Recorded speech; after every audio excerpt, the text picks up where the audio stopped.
Vensa boleh mulai pujian dulu. Nunggu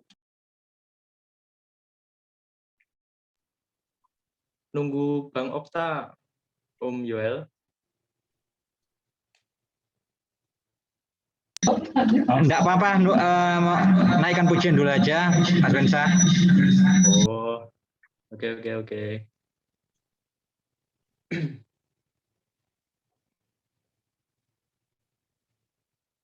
Baik, selamat malam. Selamat malam, Pak Kris Manusama. Selamat malam, Bapak Ibu Saudara, dimanapun Bapak Ibu Saudara berada. Sembari menunggu host datang, mari kita nyanyikan satu lagu. Hari ini kurasa bahagia. Karena di dalam Tuhan kita pasti akan selalu bahagia dan damai sejahtera.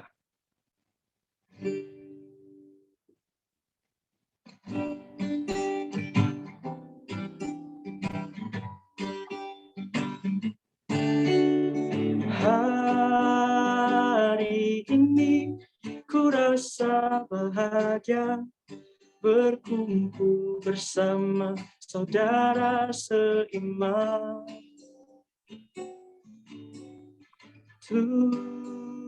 Tuhan Yesus telah satukan kita tanpa memandang di antara kita. Siap bergandengan tangan? Bergandengan tangan dalam kasih, dalam satu hati, berjalan dalam terang kasih Tuhan. Untuk teman sebelahnya. Kau saudaraku, kau sahabatku, tiada yang dapat memisahkan kita. Oh, kau saudaraku, kau sahabatku, tiada yang dapat memisahkan kita. Sekali lagi ya Bapak Ibu Saudara dari awal. Mari sama-sama katakan. Hari ini ku rasa bahagia berkumpul bersama saudara seiman.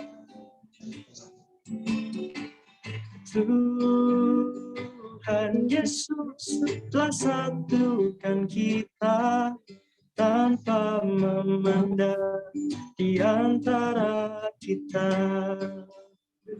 Bergandengan tangan dalam kasih, dalam satu hati, berjalan dalam terang kasih Tuhan. Siap-siap tunjuk teman sebelahnya. Kau saudaraku, kau sahabatku, tiada yang dapat memisahkan kita.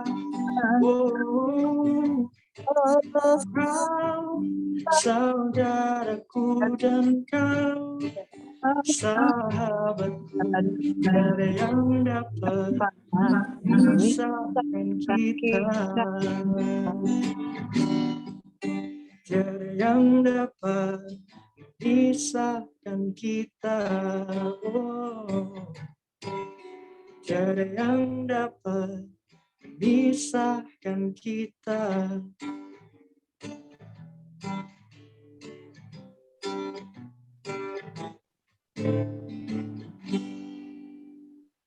Kita akan selalu bahagia di dalam Tuhan Yesus. Amin Bapak Ibu Saudara.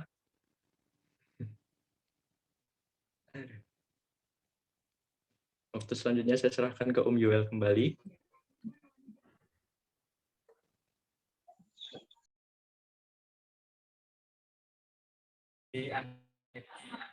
Terima kasih Vensa sudah memimpin untuk pembukaan. Kita akan mulai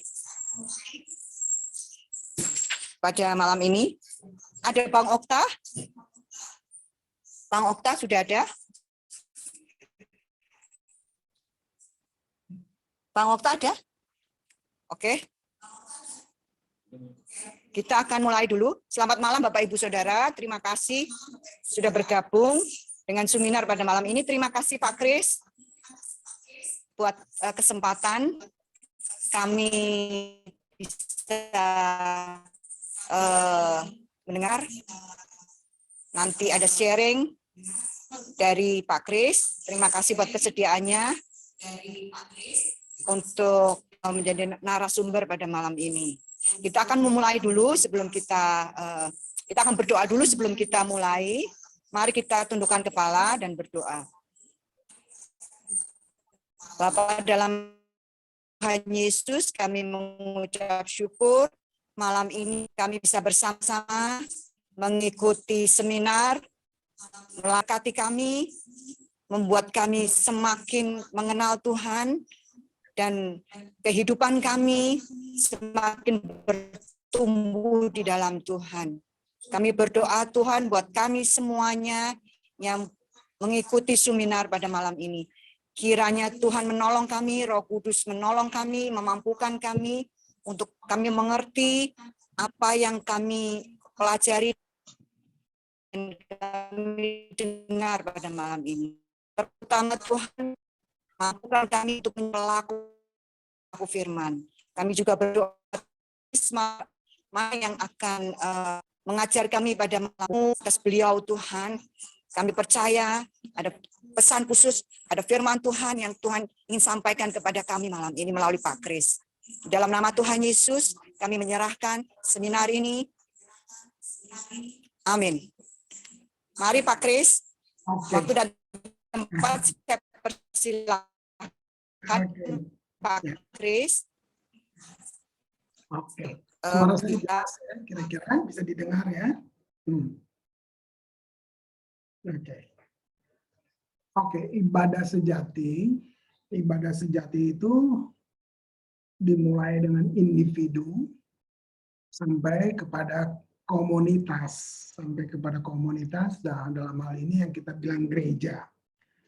Nah, saya buka dulu hal-hal yang supaya kita cuma tidak main slogan ibadah sejati, tapi sebenarnya nggak sejati gitu.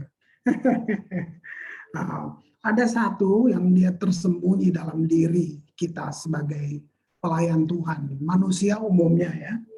Tapi kita sudah bilang kita pelayannya, kita semua, termasuk saya lah, saya yang gembala semua, tapi ini kayak tanpa sadar kita sering dengar istilah ego. Nah itu saya temukan tuh tentang aging God out, kayak mengencampingkan Tuhan, kira-kira gitu. Nah itu kalau kita, ini bukan jemaat dulu ya, mulai dari para pelayan dulu, misalnya tim worship, para pembawa firman atau guru pengajar-pengajar, kita mesti duduk dulu kayak ada kelas untuk membuka pemahaman ini gitu. Atau exalting God only gitu, ya kan? Hanya meninggikan dia. Nah itu perlu dibahas, kata-kata itu kan bukan asing buat kita dengar itu kan.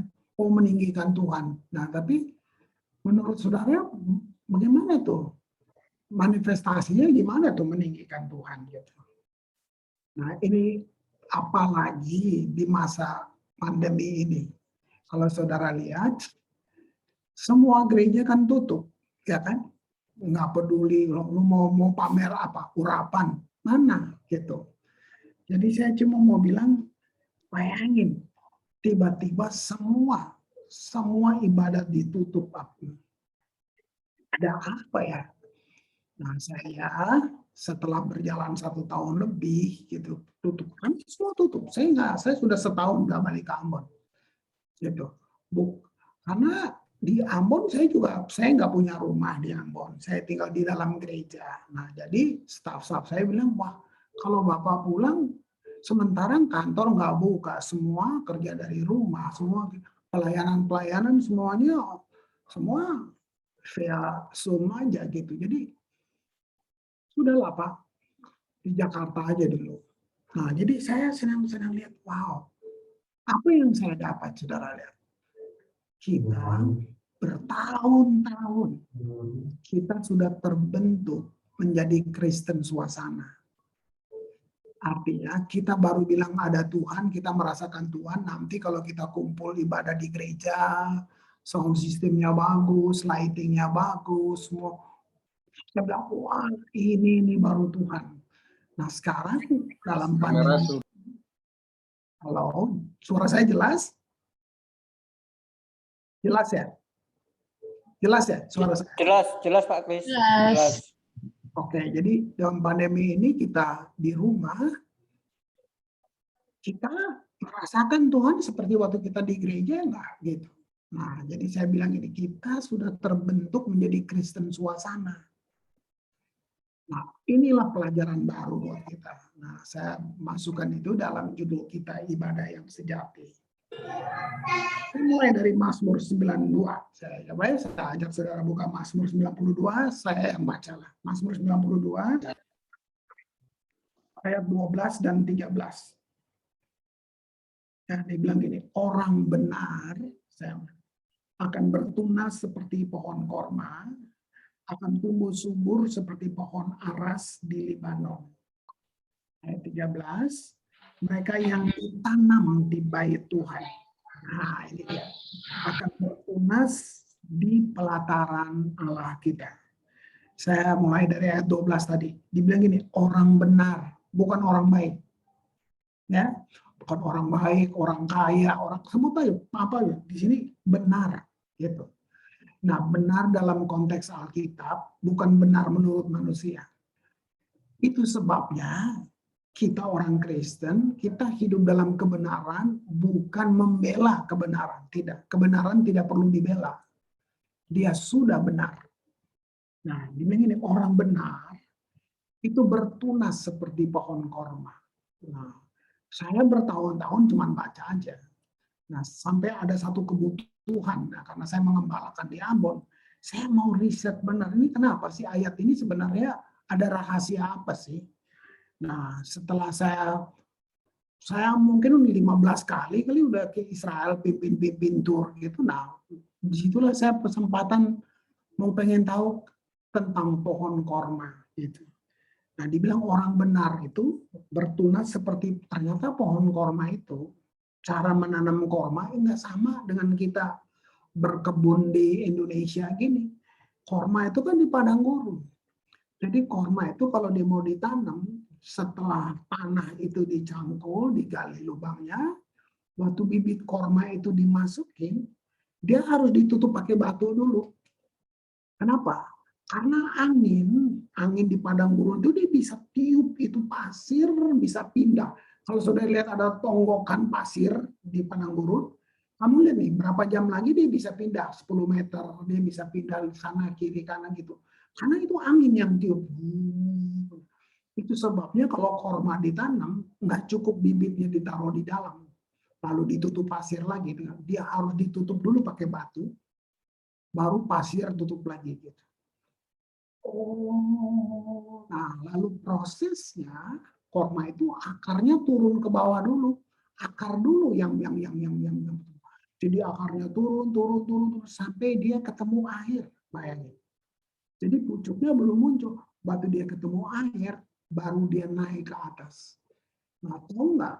Batu itu pecah waktu korma itu naik ke atas. Nah, itu proses tumbuh-tumbuhan ya. Sebenarnya coba tangkap proses rohaninya untuk kita. Gereja mestinya menghasilkan orang-orang seperti ini. Ibadah sejati itu artinya terdiri dari orang-orang yang seperti ini. Nah, korma itu tahu nggak kalau dia sudah naik, sudah di padang gurun itu, kalau panas-panas sekali, kalau dingin-dingin sekali. Tapi korma terus naik. Kenapa? Karena akarnya di bawah sudah sangat kuat. Jadi akar itu dia suplai makanan ke atas, korma naik. Mau itu panas sekali di siang hari, malam dingin, korma naik sampai dia bertumbuh besar. Dia bisa jadi pelindungan buat para kafilah kalau mereka kepanasan, mereka berteduh di bawah pohon korma. Lihat itu. Pohon aras apa? Tadi itu korma. Kalau pohon aras itu kayu, bahan kayu yang dipakai untuk membangun bait Allah itu kayu aras. Nah, kayu aras itu kalau kita mungkin kenal, mungkin kita bilang jati, tapi pohon aras itu umurnya abad. Jadi kalau orang lihat pohon aras, cuman ini berapa ratus tahun nih pohon ini. Nah, kayak gitu. Wow, luar biasa enggak? Nah, itu ayat 12 saja tuh ya. Nah, Mazmur 90 ayat 13-nya bilang gini, mereka yang ditanam di bait Tuhan. Nah, jadi sebelum orang mau tertanam di kita, harusnya kita nih, saya mesti minta permisi dulu ya, nggak ada niat yang lain, tapi kita sedang besarkan organisasi atau kita sedang besarkan siapa? Nah, karena manifestasi gereja itu tubuh Kristus, orang-orang kudus, nah itu yang tercatat di Alkitab. Tapi sejarah berjalan muncul yang namanya organisasi. Akhirnya kita coba lihat, Alkitab kita sama, semua gereja Alkitabnya sama, tapi kita berkelahi. Kita lihat itu, hanya konfliknya masalah-masalah debat teologis dan lain-lain gitu. Oke, lupakan dulu itu dah, ya. Jadi ditanam di bait Allah ini luar biasa. Dibilang dia bertunas di pelataran Allah kita. Ditanam di bait Allah itu apa coba? Ditanam di hatinya Allah. Nah, inilah tugas Bapak Gembala, Ibu Gembala, dan semua pengajar untuk membangun setiap individu. Nah, sebelum dia masuk dalam tim worship, mestinya ini dulu. Sampai mereka ngalamin ini dulu. Nah, jangan langsung nyanyi, langsung jadi well. Nah, ini yang kacaunya gitu.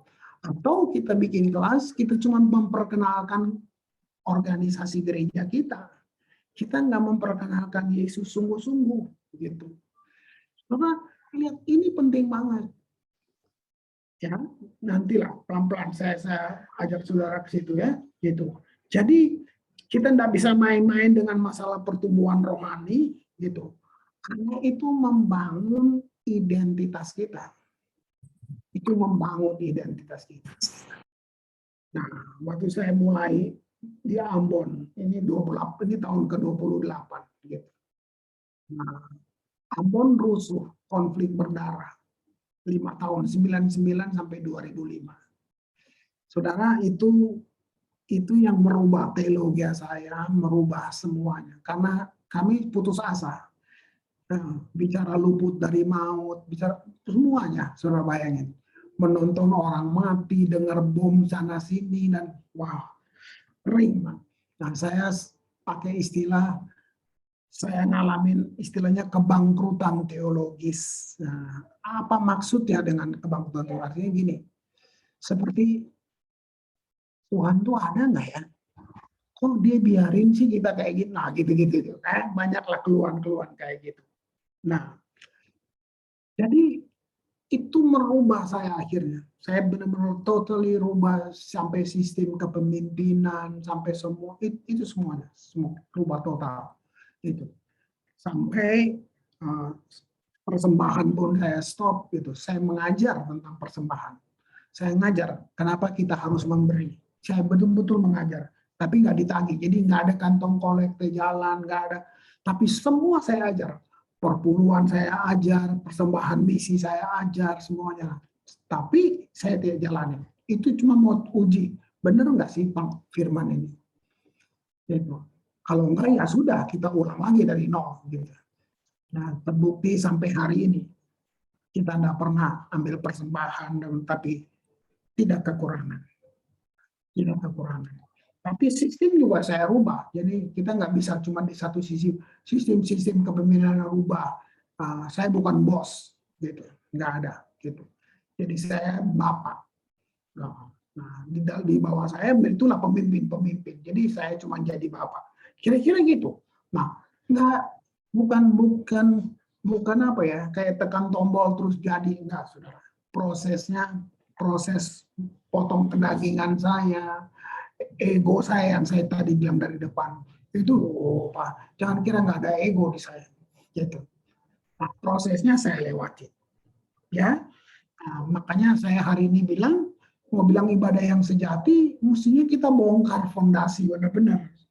Ada banyak pemimpin gereja yang kita bangun adalah identitas sinode kita. Gitu. Yang kita bangun itu bukan identitas Kristus. Kita bisa pakai ayat apa aja gitu. Tapi manifestasinya yang kita besarkan yang saya bilang tadi. Organisasi ya gitu. Sehingga orang kenal organisasi tapi dia nggak dalam kenal Kristus. Nanti waktu ada masalah baru tahu, loh kamu padahal jemaat paling rajin.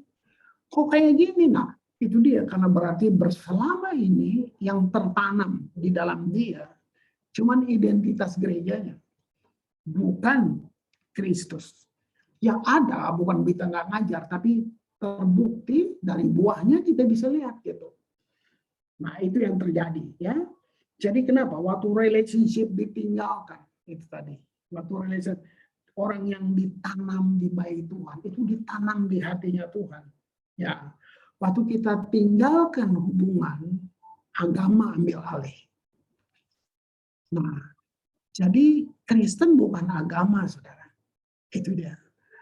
Musuh Roh Kudus itu religion spirit. Itu musuhnya Roh Kudus. Terlalu panjang lebar kalau kita mau bahas hanya satu sesi ini ya gitu. Saya coba ambil garis besarnya aja. Ya, itu. Ayat 14, mari kita lihat Mazmur dari 92 ayat 14. Dibilang ini, pada masa tua pun mereka masih berbuah. Ini keren. Ini keren. Dari sekolah minggu, kita akan lihat buahnya. Sampai tua pun kita masih berbuah. Bukan tua jadi beban. Enggak. Tua malah kita berbuah. Ya, menjadi gemuk dan segar. Saudara pikir sendiri, coba renungkan sendiri. Itu ayat 14. Ayat 15-nya gini. Untuk memberitakan bahwa Tuhan itu benar. Bahwa ia gunung batuku dan tidak ada kecurangan padanya. Dari apa yang saya jelaskan dari atas ini, cuma butuh dua manifestasi. Apa itu? Ibadah sejati membawa setiap individu berjumpa dengan Tuhan, mengenal Tuhan benar-benar, bukan kata orang. Mengenal Tuhan banget secara individu, mengenal secara pribadi. Jadi Kristen tanpa pengalaman jumpa, kita sedang jadi Kristen. Nah, berdasarkan Mazmur 92 tadi sampai ayat 15, saya bilang dua hal. Yang pertama tadi berjumpa Tuhan. Yang kedua, kita punya pengaruh untuk orang di sekitar kita, bahkan sampai kota dan bangsa. Mari kita jujur. Gereja banyak banget. Tapi apakah kota berubah nggak? Jujur. Mari jujur, pelan-pelan. Gitu. Saya buka satu fakta. Perjanjian baru. Ya, gereja mula-mula. Gereja mula-mula berdiri, Alkitab nggak ada. 200 tahun nggak ada Alkitab. Tidak ada Alkitab. Mereka hidup dari pengajaran rasul-rasul, saudara. Nggak main-main. Mereka hidup dari pengajaran rasul-rasul. Tapi saudara mau lihat nggak? Kota, bangsa, jungkir balik. Kalau kamu baca kisah rasul, sampai semua kitab-kitab untuk 7 jemaat itu kalau kamu baca. Wow, pada masa itu. Baca. Kita berdoa, cuman orangnya yang teriak-teriak bahasa roh, goyang-goyang, seru banget gitu. Cuman sampai segitu. Bahkan orang ada yang takut kalau dengar kita bahasa roh gitu. Kalau kamu baca di kisah rasul, mereka berdoa, gedungnya yang goyang.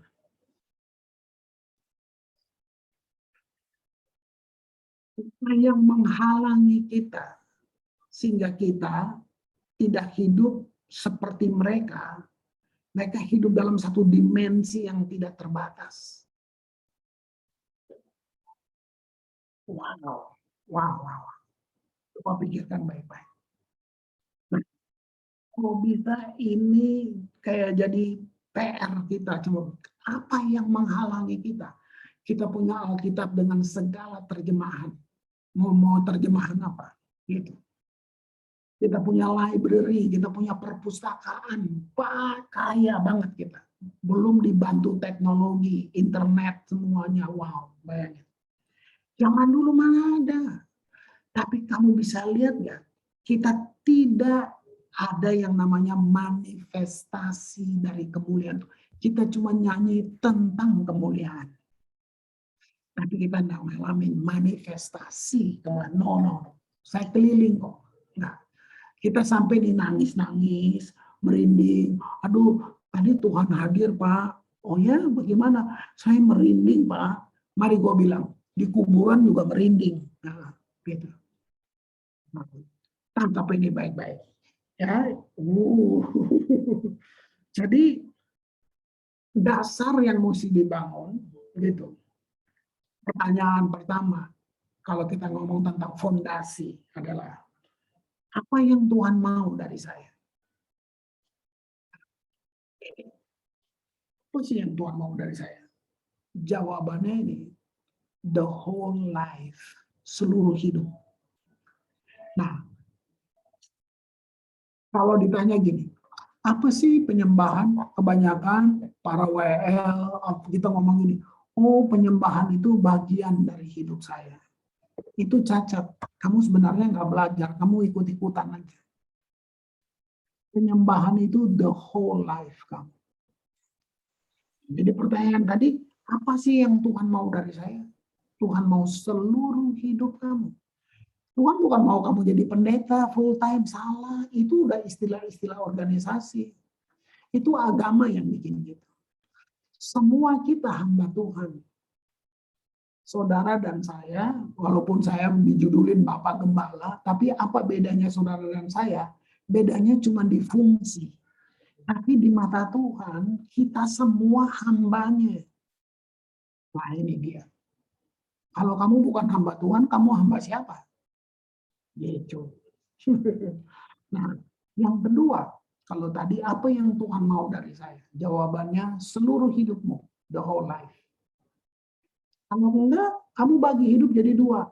Kalau Senin sampai Sabtu saya cari nafkah, saya kerja, saya bisnis, saya dagang, saya semuanya gini-gini. Nah, itu agama yang bikin gitu. Nanti hari Minggu itu pelayanan. Jadi asyir, jadi singer, jadi semua ngajar. Bayangin, jadi dari Senin sampai Sabtu itu cari nafkah. Ngerti enggak? Kamu lihat berapa ratus tahun kita diajar kayak gini. Gitu. Jadi kamu nggak kasih the whole life. Gitu. Makanya dalam banyak bidang-bidang itu kenapa kita nggak ngalamin? Karena kamu nggak kasih buat Tuhan. Gitu. Nah pertanyaan kedua, apa harga yang saya mesti bayar? Apa harga yang saya mesti bayar? Yesus sudah bayar, sudah jawabannya. Tapi dari pihak kita, respon kita cuma satu. Gitu. Yang saya bayar adalah mengikuti Tuhan. Gitu. Itu bukan penyerahan diri, enggak ada, tapi soal apa? Soal disiplin itu. Jadi harga yang saya bayar dalam mengikuti Tuhan itu cuma saya disiplinkan diri aja. Gitu. Bukan harga Yesus yang bayar buat kamu. Kamu nggak kasih apa-apa. Gitu. Nah, orang yang hidup baru tanpa ngalamin disiplin yang baru gitu. Nanti kita akan terlempar ke belakang. Kita akan terlempar. Jadi kita kasih sisa kalau sempat, kalau ada waktu, karena saya sibuk meeting dan itu semuanya. Nah, ini begini, pelayanan itu bukan di dalam gedung gereja, baru itu pelayanan. Makanya saya bilang tadi. Nah, ya, pelan-pelan ya, gitu. Nah, kalau kita tidak serahkan seluruh hidup kita buat Tuhan, pelan-pelan ya, kalau kita tidak serahkan seluruh hidup kita kepada Tuhan, maka kamu akan bertempur dengan yang sisa yang kamu tidak serahkan. Kamu nggak kasih semuanya, ada tinggal. Nanti dalam hidup kamu bertempur dengan ini nih, sisa yang kamu tidak kasih. Gitu. Pertanyaan yang ketiga, bagaimana saya bisa lakukan disiplin rohani? Bagaimana gitu? Nah, kan itu. Agak takutnya terjebak di agama itu. Jadi kamu harus buat ini. Kalau kamu nggak memenuhi ini semuanya, Tuhan nggak pakai kamu. Itu agama. Nah, makanya pertanyaan ketiga ini penting. Bagaimana saya bisa buat semuanya ini gitu? Ya, saya bisa melakukan disiplin ini. Jawabannya satu, salib. Itu dia. Ayatnya banyak banget. Kamu telah disalib bersama dengan Kristus. Itu banyak banget gitu. Yang bisa membuat dunia tidak berarti buat kita, cuma salib itu. Nah, saya nggak mulu, saudara. Wah, saya nggak mulu sama kedaginganku. Ini daging bukan plastik. Jadi puluhan tahun saya bergumul dengan hal-hal ini juga, ya ego, nggak mau merendah, semangat, nggak hebat-hebat, sampai saya menyerah benar-benar. Kira-kira gitu. Nah, seorang bernama Henry Nouwen, dia mengatakan gini bahwa kita bisa punya keinginan, tapi kita tidak menyerah pada keinginan. Kalau kita datang kepada salib Kristus. Kita ada dong keinginan untuk gini, untuk ini. Siapa bilang saya nggak tergoda? Sorry, saya mesti bilang. Saya dulu tahun 82, 83 menyerahkan diri. Apakah saya ngerti? Enggak. Emosi. Mungkin emosi. Nangis-nangis, serahkan diri, mau melayani Tuhan. Nggak ngerti. Sampai orang nanya gini, lu layanin Tuhan, Chris? Iya. Dia bilang, mau makan apa? Hah? Mau makan apa? Orang makan sate, lu makan tusuknya. Tapi Hari ini semua orang pengen jadi pendeta. Kenapa? Karena pelayanan sudah jadi komoditi. Saya tidak siapin anak saya sebagai pengganti. Nggak ada. Tapi orang-orang yang saya muridkan 20 tahun lebih berjuang dengan saya, mereka pengganti, bukan anak saya. Anak saya semua sekuler, mereka kerja. Anak saya cuma 2. Gereja bukan punya saya. Gereja bukan perusahaan keluarga. Gitu. Itu makanya saya ngomong begini bebas. Gitu. Ya. Galatia 2 ayat 19. Ya, ini tentang salib tadi. Sebab aku telah mati oleh hukum Taurat. Untuk hukum Taurat. Nah, aku telah mati oleh hukum Taurat, untuk hukum Taurat, supaya aku hidup untuk Allah. Nah, artinya gini, yang tadi saya bilang religion itu kamu mesti mati. Jadi kamu cuma untuk Allah. Gitu. Aku telah disalibkan dengan Kristus. Saya sering dengar istilah ini ya, persembahkan hidupmu gitu kan. Ada ayatnya sih, persembahkanlah tubuhmu sebagai persembahan yang hidup gitu. Tapi gini. Penjelasan dalamnya tuh gini. Sebenarnya kita nggak layak dipersembahkan di mezbah. Yesus yang dipersembahkan. Kita orang berdosa. Kita disalibkan bersama Kristus. Jadi kita nggak di mezbah, kita disalib. Nah, ayat ini bilang ya, aku disalibkan dengan Kristus. Baru ayat 20, aku hidup. Tapi bukan aku sendiri yang hidup, melainkan Kristus yang hidup di dalam aku. Ini teologi yang paling hebat. Beda sama perjanjian lama, walaupun nabi-nabinya dahsyat banget. Tapi mereka nggak punya pengalaman yang ini. Kristus hidup di dalam aku. Nggak ada di perjanjian lama. Kita lah orang-orang buah dari ibadah-ibadah sejati itu. Nah, cuman kenapa belum? Nah, itu ya, ini PR kita. Oh, hidupku yang kuhidupi sekarang ini dalam daging adalah hidup oleh iman dalam Anak Allah yang telah mengasihi aku, menyerahkan dirinya untuk aku. Wow, lihat itu.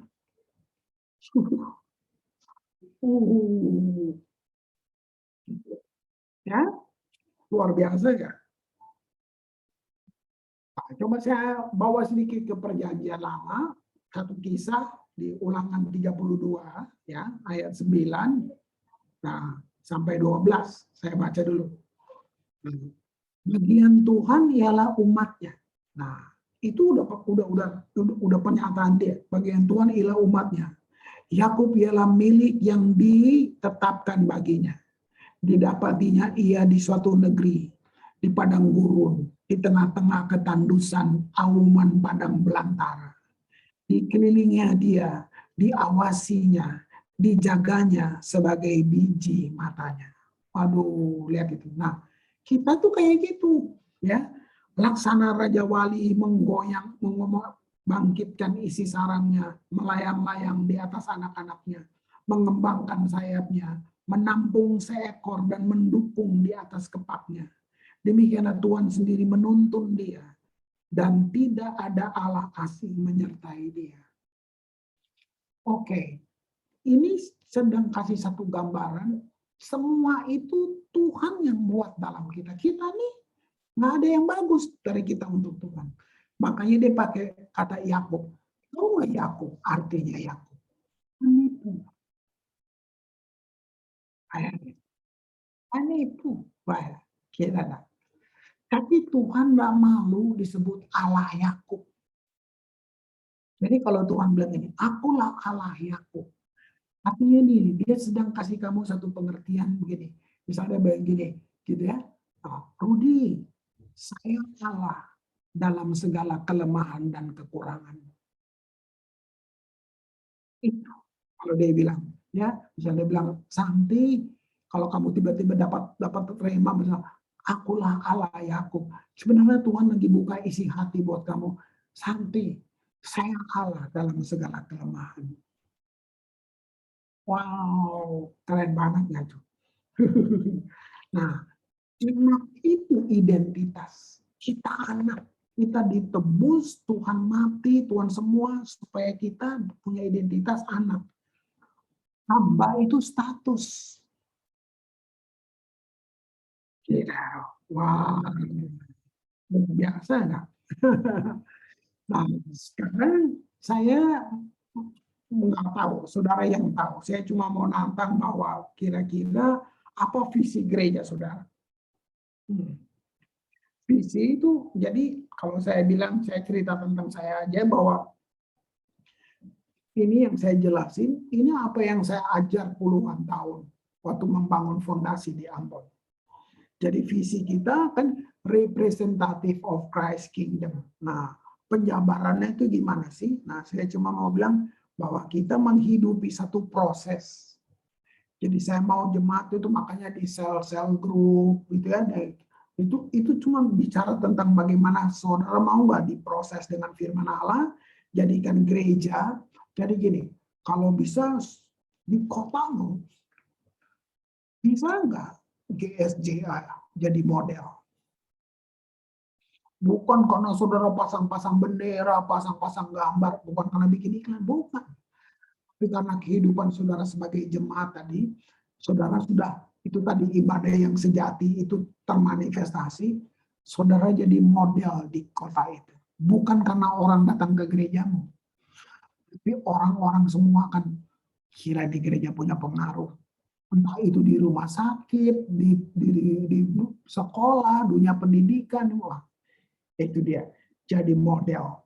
Ya, itu apa? Bahkan generasi. Jadi bukan karena dia pergi ke gereja, tapi karena sudah begitu kuat, bukan secara apa ya, politik, bukan, secara spirit dong yang pasti. Ya, sehingga apa? Generasi kerajaan Kristus itu terbentuk di kota itu. Oh, kita Gereja gitu, nanti undang artis. Nah, buat apa? Kayak berarti Yesus kurang, makanya kita itu dia. Nah, jadi ya, ayo. Kalau ada itu yang kita lepas, nah nomor satu ya, ego ya, gitu. Luar biasa. Kalau orang ini kita mau terima, apakah nilainya sama nggak dengan kita? Misalnya saudara ada, dia mau masuk dalam tim kamu, semuanya. Ini dia, nilainya kalau dia sama berarti apa? Kasih dia waktu untuk menyamakan nilai dengan kita. Gitu. Ini yang penting. Jadi saya waktu bentuk tim, khususnya tim worship, saya kasih judul sepakat di pintu gerbang. Itu saya habisin waktu 7 tahun lebih, mungkin 8 tahun. Saya nggak rubah jemaat, tapi saya rubah saya punya tim worship. Nah, saya seperti ini. Saya ngajak sepakat tuh. Kita sepakat dari pintu gerbang, bukan waktu masuk, nanti lu protes lagi di dalam. Sebelum masuk ke rumah saya, sepakatnya dari pintu gerbang. Di dalam rumah saya, nilai-nilainya begini. Worship-nya kayak begini. Atmosfernya begini. Sepakat dulu dari depan. Nah, itu menghabiskan waktu lama. Jadi ini bukan formula, jangan ditiru. Cuman mungkin tiap wilayah mungkin karakternya beda-beda, jadi butuh waktu lama kali gitu ya. Gitu. Nah, jadi kalau kamu nggak setuju dengan saya, nggak sepakat, ya saya nggak benci kamu, tapi kita nggak bisa kerjasama. Nah, saya bangun itu. Nah, sampai sepakat, nah pelan-pelan gitu. Itu jadi itu nilai-nilai itu satu apa ya, sebagai satu pengakuan akan penetapan Tuhan atas gereja ini yang saudara bangun. Itu kayak framework-nya gitu. Nah, kira-kira gitu ya. Itu yang saya coba bagi dengan saudara. Apa sih ibadah yang sejati gitu. Satu Mazmur itu bisa memperkaya saudara kalau saudara rindu, saudara mau lihat itu.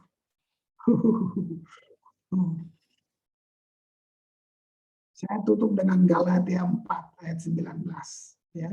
Galatia 4 ayat 19. Ini Paulus bilang gini, hai anak-anak,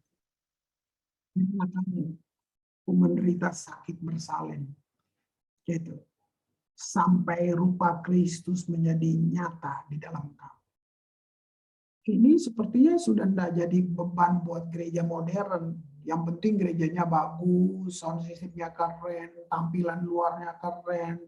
Waduh, sudahlah fasilitasnya wow semua gitu. Tapi pertanyaannya gini, apakah umat yang kamu gembalakan mereka menjadi apa? Rupa Kristus nyata enggak di dalam mereka? Nah, ini keren banget. Ini PR buat semua. Nah, saya coba simpulkan bahwa masa COVID ini seperti tembok-tembok gereja memang lagi diruntuhkan. Sehingga kita perlu definisi ulang kekristenan kita. Nah, kira-kiranya gereja semua menyadari, yuk kita bangun ke dalam, kita bilang jangan malu untuk bongkar fondasi. Isu fundamental itu gini, orang tuh nggak mau perbaiki fondasi atau dasar karena di atasnya masih bagus. Itu isu fundamental. Nah, tapi kalau sudah bertahun-tahun, kamu lihat fondasinya nggak ada di kota ini. Bongkar fondasi. Orang jadi banyak itu cuma akibat. Kalau kamu punya fondasi, katakan lu mulai dengan 20-50 orang yang fondasinya bagus, jadi ribuan itu nanti cuma akibat. Tapi orang nggak mau. Itu isu fundamentalnya kenapa? Di atasnya bagus. Contoh, saya kasih contoh ke misalnya gini, restoran deh, gitu. Kamu orang yang mengerti tentang kafe, tentang restoran. Nah, temanmu nanya, dia minta nasihatmu. Gimana ya supaya kafe gue keren gitu kan. Kamu tuh ngerti, kamu nasihatin dia. Gini deh, coba kamu rubah gininya, kamu rubah dekornya, Nah, musik di kafe itu musik gini karena kamu mengerti secara filsafat, filosofi kamu ngerti. Kamu lagi nasihatin dia, terus dia jawab gini, nggak usah deh Ruth, gini aja laku. Nah, selesai. Mau bilang apa? Percuma nasihatmu yang heboh itu kan, gitu. Nah, gitu. Sorry dengan gereja kan. Aduh, salah, worship kamu tuh salah, gitu. Doa kamu tuh sebenarnya nggak biblical. Alah, loh, udah deh. Lu lihat aja orang dapat kebaktian kok tiap minggu. Ah, sudah selesai. Gitu. Itu yang saya bilang. Ya. Gitu. Oke, Tuhan berkati. Kiranya saudara. Saya bagi fondasi dulu, karena saudara kita mau tanya jawab, jadi saya lebih baik kasih waktu banyak supaya kita diperkaya. Tuhan memberkati. Ya. Ya, terima kasih Ya. Pak Kris yang sudah menyampaikan kebenaran firman Tuhan, sangat luar biasa. Ya, jadi Bapak Ibu, saudara-saudari yang sudah tergabung dan sudah mendengar penjelasan dari Pak Kris, bisa menyampaikan pertanyaan lewat chat yang tersedia atau nanti bisa angkat tangan gitu boleh. Oke Pak Kris, di sini ada satu pertanyaan sudah muncul. Pertanyaannya adalah bagaimana kita bisa menyerahkan ibadah sejati kita ketika tubuh dan kedagingan kita sudah tidak kudus. Jadi maksudnya bagaimana kita bisa menyerahkan ibadah sejati kita ketika tubuh dan kedagingan kita sudah tidak kudus. Bukankah ibadah sejati itu mempersembahkan tubuh sebagai persembahan yang hidup dan kudus yang terdapat dalam Roma pasal 12 ayat 1. Bagaimana Pak Kris? Iya. Kamu mau mengartikan itu secara harfiah. Secara harfiah. Itu sangat penting, kekudusan sangat penting. Nggak mungkin Tuhan perintah yang kita nggak bisa, lalu kita dihukum. Nah, jadi saya mau balik tanya kamu bisa kudus nggak, saya tanya. Nah, kamu coba pikir, kamu bisa nggak kudus? Saya mau tes kamu. Ya kan? Kamu habis turun dari menara doa, gitu kan? Gitu. Atau gini, apa kudus? Definisi kudus buat kamu tuh apa? Bisa nggak kamu kudus? Saya mau tanya, coba. Bisa nggak? Dalam sehari gitu. Mau lihat gitu. Kudus tuh bukan berzina, dosa bukan berzina, bunuh orang. Ya. Karena gua tahu dalam hati lu benci, lu punya staff, lu marah, itu kan udah nggak kudus. Kan? Kalau pakai ambil hukum di perjanjian lama, rakus itu dosa. Rakus bukan berzina. Nah, makanya saya nanya, kalau kamu ayat tadi kamu tafsir secara harfiah, nggak ada yang mampu satupun. Lu kira pendeta hebat hanya karena dia khotbah di depan. Lu mana tahu di rumahnya dia maki istrinya? Mana lu tahu? Mana lu tahu dia marah supirnya? Gitu. Jadi ini jawaban teologis gini. Kamu nggak bisa kudus. Kamu dikuduskan oleh kematian Kristus. Kamu nggak bisa hidup benar. Kamu dibenarkan. Nah, poinnya di kata yang tadi kita baca. Bisa nggak kamu dengan iman? Iman adalah kendaraan yang membawa kamu mengambil hal-hal yang dari alam natural ke dalam alam jasmani. Ini pelajaran banyak. Jadi kalau kamu lahir baru, begitu kamu lahir baru, roh kamu langsung sempurna, nggak perlu dirubah lagi di surga. Itu kalau kamu lahir baru. Dan bukan hanya sempurna, dia langsung disegel, dimeterai. Yang tidak seketika itu tubuh dan jiwa kita. Nah, itu yang bikin orang tersandung. Gitu. Itu dia. Tapi roh kamu udah sempurna. Nah, itu. Nah, ini jadi buat saya ini bicara tentang gitu.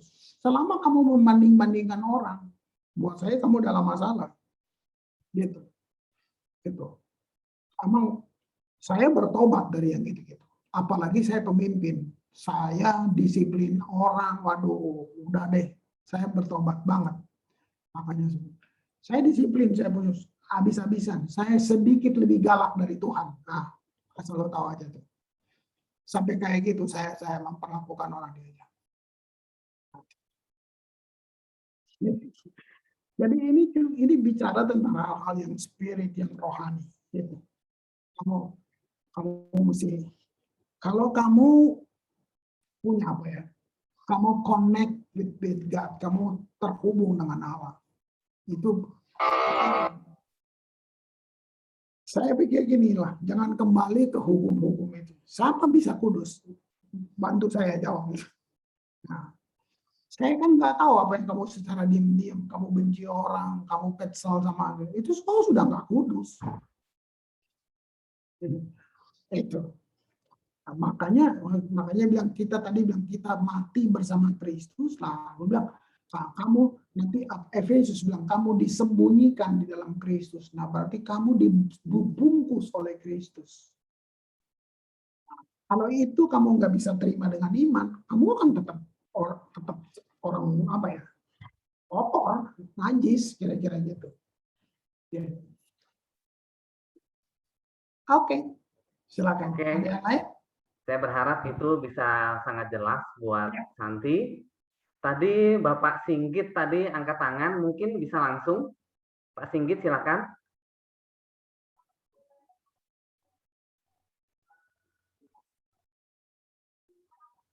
Halo? Tadi Pak Singgit.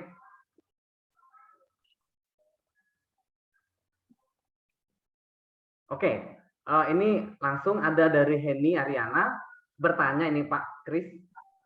Cerminan ibadah yang sejati itu bagaimana sih? Cerminan ibadah yang sejati itu bagaimana? Cerminan ibadah sejati adalah dari orang-orang yang lapar, yang rindu, yang haus akan Tuhan datang berkumpul. Gitu. Penilaiannya ada di Tuhan, bukan kita yang nentuin. Gitu. Tapi buah dari ibadah kita, nah, itu mempengaruhi kota, itu dia. Gitu. Itu maksud saya. Gitu.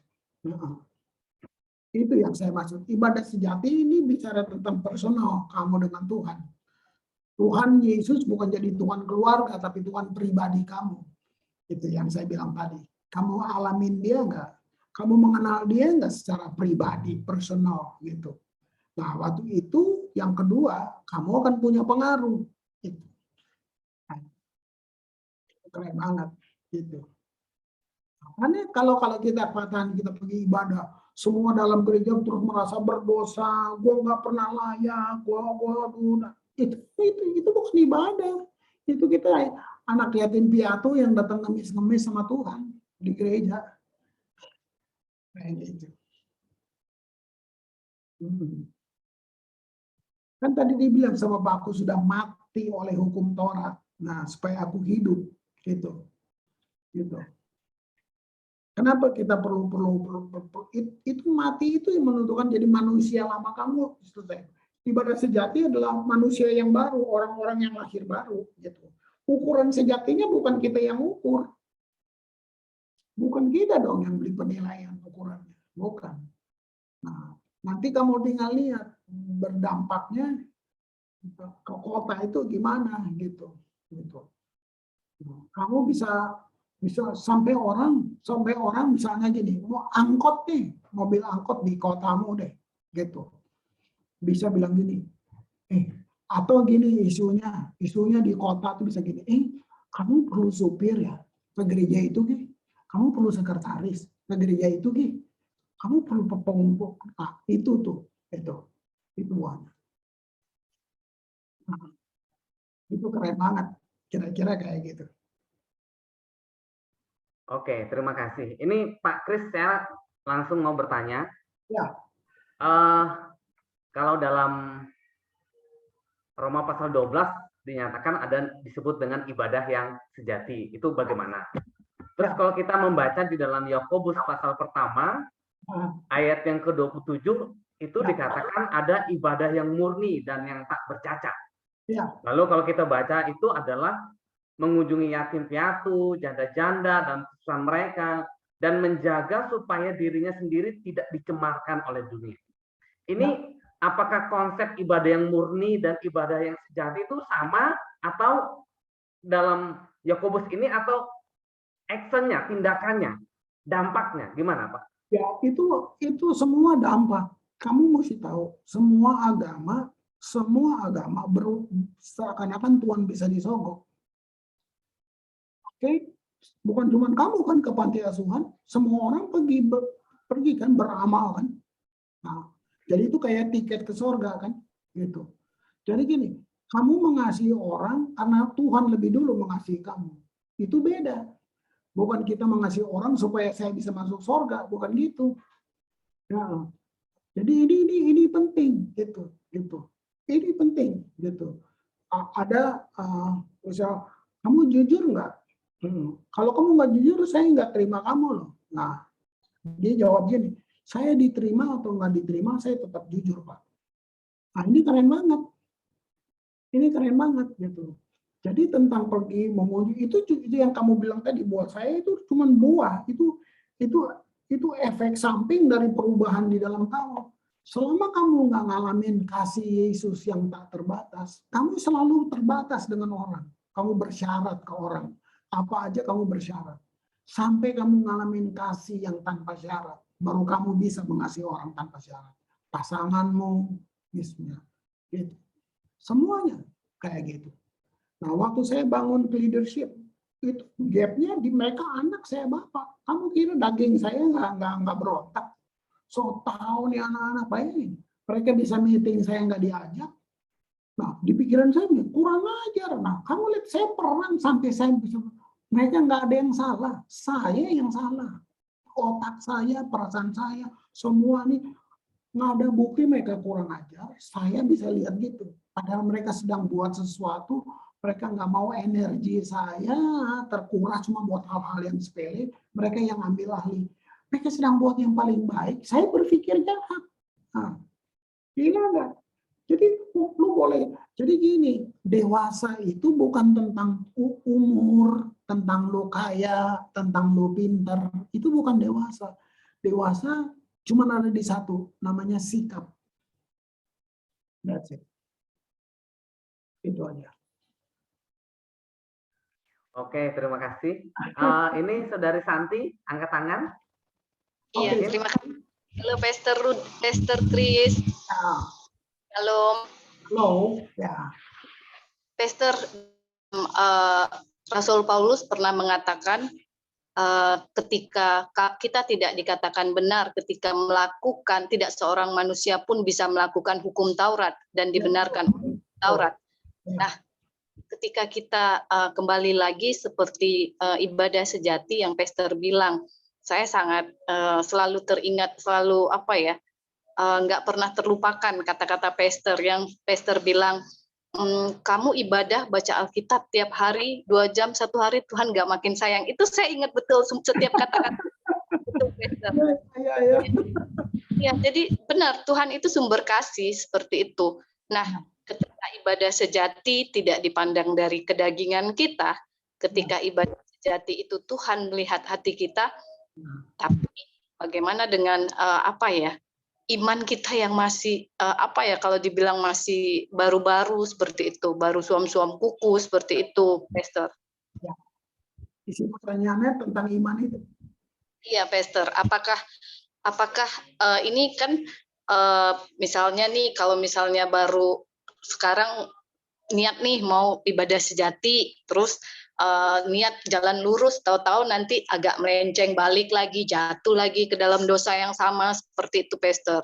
Ya. Jadi apakah itu apakah Tuhan itu masih menerima seperti itu? Apakah Tuhan juga melihat anak-anak yang seperti itu? Kan kalau anak kecil tuh nakal. Nah, kita nih bukan anak kecil lagi seperti itu, Pastor.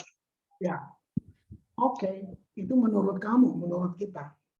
Nah, saya mau bilang, kita tuh kalau kita berusaha mengerti hal-hal seperti ini, Kita ingin Tuhan itu bisa berpikir seperti kita berpikir. Cara kita pengen, kalau saya jatuh-jatuh lagi, kira-kira Tuhan masih, itu kan kita kepengen Tuhan berpikir kayak kita berpikir. Padahal Paulus bicara dalam untuk jemaat di Korintus, hendak kami memiliki pikiran Kristus. Nah, Tuhan itu sudah tahu dari awal segala kelemahan manusia. Tuhan sudah tahu dari awal. Memang Tuhan gini, aduh gue emosi memang waktu ngampunin si Santi ini, gue emosi sih, gue lupa. Katanya, itu pendeta yang gitu, Tuhan mah nggak gitu. Buat saya, kamu bisa jatuh, kamu besok masih bisa bikin dosa, terus Tuhan buang kamu. Ini yang saya bilang tipuan. Nah, kita, framework kita itu agama. Kalau kamu buat ini, Tuhan baru berkenan. Itu sudah, kamu akan tersiksa sampai kamu mati. Gitu. Nah, itu orang, saya sudah bosan sih pertanyaan seperti gini ya gitu. Jadi gimana dong, saya bebas dong Pak berdosa. Ini orang goblok yang ngomong kayak gini sebenarnya gitu. Kan kalau kamu ngalamin kasih Tuhan, kamu benar ngalamin. Makanya saya bilang syarat pertama, mengalami Tuhan. Boro-boro lu mau mikir tentang dosa. Kayak kamu tenggelam dalam kasihnya, dalam keindahan dia. Mana ada lu mau mikir? Nah, ini kan orang-orang yang bertanya gini karena mereka nggak ngalamin gitu. Jadi bahwa kita akan selalu jatuh dalam dosa gitu. Nah, terus Tuhan gimana? Gitu. Gini ya. Tadi kan saya kamu bilang, kamu baca Alkitab 2 jam, Tuhan tidak tambah sayang. Kamu menyembah 2 jam, Tuhan tidak tambah sayang. Kamu berdoa 2 jam tiap hari, Tuhan tidak tambah sayang. Kenapa? Dia sudah sayang kamu. Tapi kamu baca 2 jam, kamu yang tambah sayang sama Tuhan.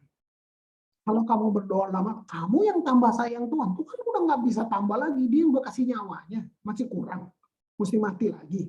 Nah, sekarang kita bilang, kamu jatuh dalam dosa. Terus Tuhan bilang ini, mampus deh lu. Itu, waduh. Gini, Tuhan, dia sedih dengan dosa kamu, tapi dia tidak bisa berubah. Kenapa? Kasih itu bukan sifat, kasih itu person. Tuhan adalah kasih.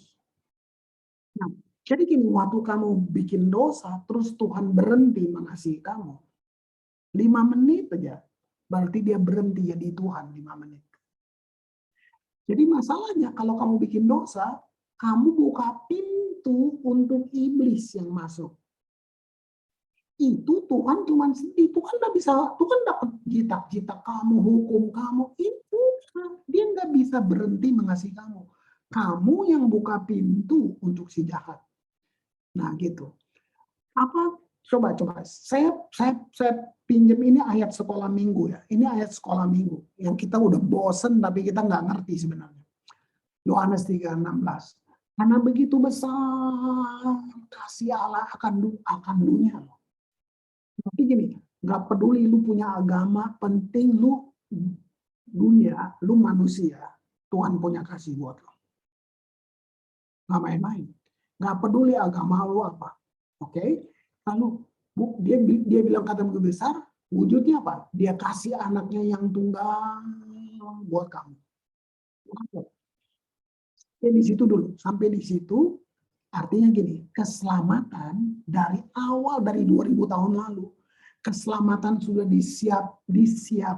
disediakan gratis untuk semua manusia, terserah lu agama lu apa. Disediakan gratis, tidak diterima secara gratis. Nah, karena ayatnya begini, karena begitu besar kasih Allah bagi sudah dia kasih anaknya, lalu kalimat berikutnya, supaya barang siapa percaya kepada dia. Itu saya pakai kata ini, Tuhan ingin semua orang selamat, tapi kenyataannya tidak semua orang selamat. Karena harganya cuma di satu kata ini, siapa percaya kepada dia. Apa yang menghalangi orang ke situ? Free will, kehendak bebas. Nah, ini dia. Nah, lalu gini, tidak binasa. Nah, kita berhenti di situ. tapi beroleh hidup yang kekal. Aduh, itu ayat lama banget. Gua juga puluhan tahun nggak ngerti, main ngomong-ngomong aja gitu. Tapi waktu saya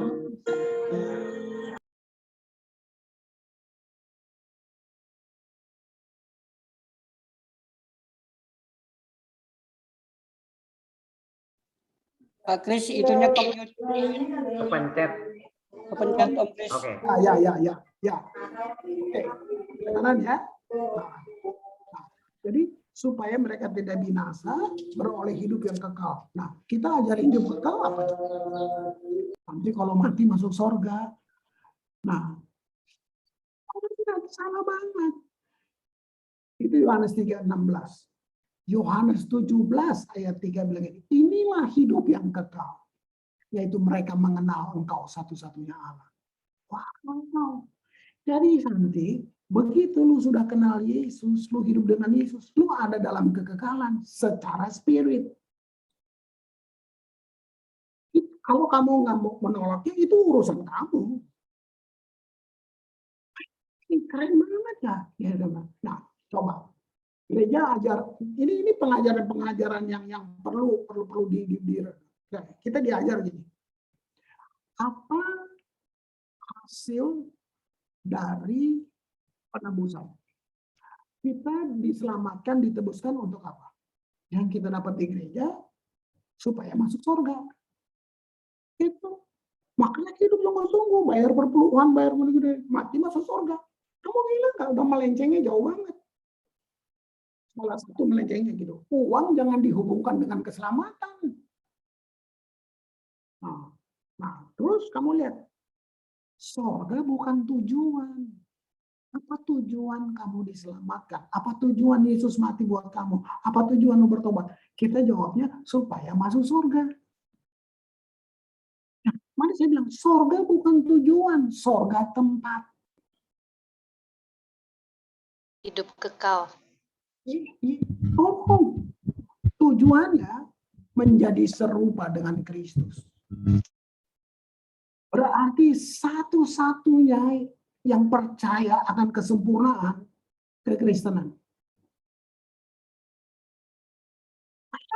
Kamu diselamatkan, kamu ditebus untuk menjadi serupa dengan Kristus. You become like Jesus. Wow. Surga tempat, kita akan ke sana, itu tempat. Gitu. Nah, sekarang misalnya, saya janji, Dr. Venus kamu di Madiun kan tinggalnya kan? Ya toh? Ya, betul. Nah, sekarang saya janji nih. Dr. Venus kita ketemu ya. Saya mau ke Madiun, saya mau ke tempat kamu, kita ngopi bareng ya. Gitu. Kamu ajak aku makan ya, gini-gini. Oke. Jadi tujuan saya ke Madiun adalah ketemu Pendeta Octavianus. Madiun sendiri apa? Madiun tempat. Tujuannya ketemu Octavianus. Kalau saya ke Madiun tapi saya pergi ke tempat lain, saya cuma dapat tempat, tapi saya nggak dapat tujuan. Nah, lu ngapain ke surga kalau nggak ketemu tujuannya? Nah, itu kan? Ini yang saya maksud. Jadi gini, tentang semua itu, kalau kamu, kita yang Pentakosta karismatik ini, kita bermain dengan dipenuhi roh dan it's okay, itu satu sisi. Tapi kan Firman bilang ini, hendaklah kamu dipimpin oleh roh. Ini, kamu jatuh berapa kali, Roh Kudus nggak stres. Tapi belief system kamu yang menghukum kamu. Karena kamu dari kecil sudah diajar, dari kecil nih, ya, dari mami, papi, oma, opa, nanti guru sekolah minggu, ngajarnya gini. Santi ayo doa, masih kecil ya. Doa, tutup mata, nanti Tuhan marah. Yang bilang siapa? Tapi kamu sudah punya satu gambaran itu, Tuhan itu marah. Makanya kamu ngomong kayak tadi, kalau saya nanti bikin doa, nanti dulu. Kita sedang membesar-besarkan setan dalam banyak dialog kita gitu. Mahal banget tahu nggak Tuhan mati buat lo? Ampun. Kita masih terus ngomong di tentang bagaimana kalau Tuhan udah tahu. Nah, kamu percaya nggak? Dia nampunin dosa kamu yang masa lalu, dosa kamu yang sekarang, dan yang nanti. Lalu mau debat di mananya? Nah, ini poinnya gini. Jadi gini, ini tentang keselamatan ya. Saya mau bilang, Tuhan sangat mau kamu selamat. Kalau kamu nggak selamat nanti apa? Karena Tuhan marah? No. Konsekuensi. Udah mau selesai. Pemute Om Chris, pemute. Iya, sorry. Kenapa dia bisa kabur sendiri ya? Nah, gini ya, kamu lihat, saya ulang lagi. Kalau kamu nanti nggak selamat masuk neraka, misalnya gitu, itu kira-kira karena Tuhan marah? No. Jadi, Tuhan, dia kejar, dia pembunuh, dia kejar kamu. Kamu menolak dia. Nah, konsekuensi dari penolakan terhadap Tuhan yang membuat kamu ada. Jadi orang nggak terpaksa masuk neraka. Itu pilihan. Lu juga nggak terpaksa masuk surga. Nggak ada. Itu pilihan. Jadi Tuhan itu bukan marah orang lalu orangnya masuk neraka. Enggak. Itu konsekuensi dari penolakan. Nah, makanya si setan ini ngapain dia? Dia mencuri, membunuh, membinasakan. Dia yang curi lewat pakai agama, menakut-nakuti, pakai semuanya. Ini penting. Pertanyaan ini penting untuk kalian semua bisa lihat. Saya mau tanya. Roh Kudus tahu nggak dosa lo?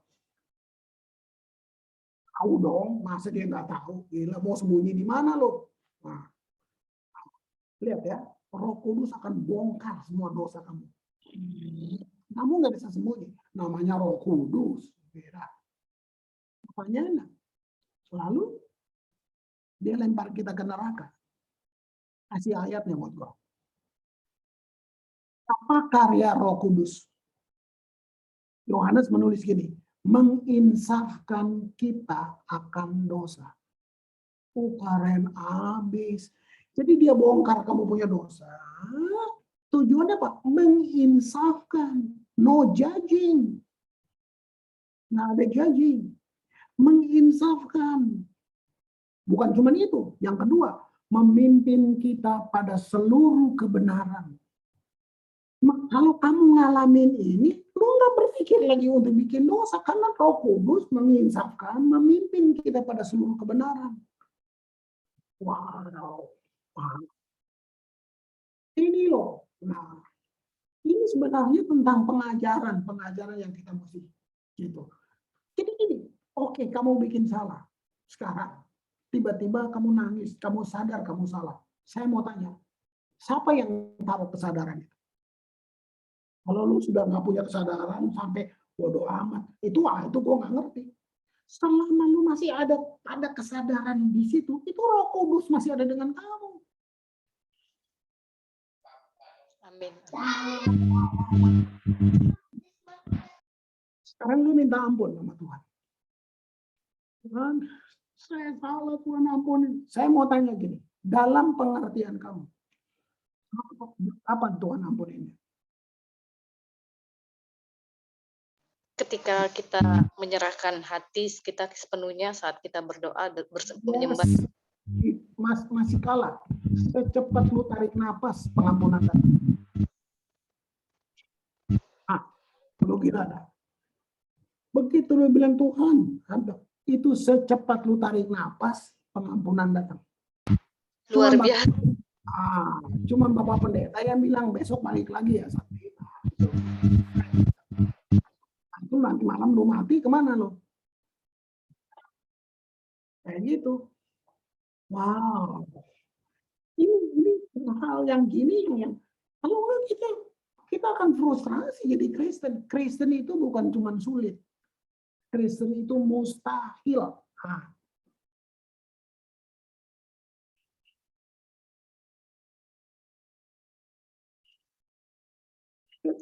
Luar biasa, Pastor Chris. Thank you, Pastor.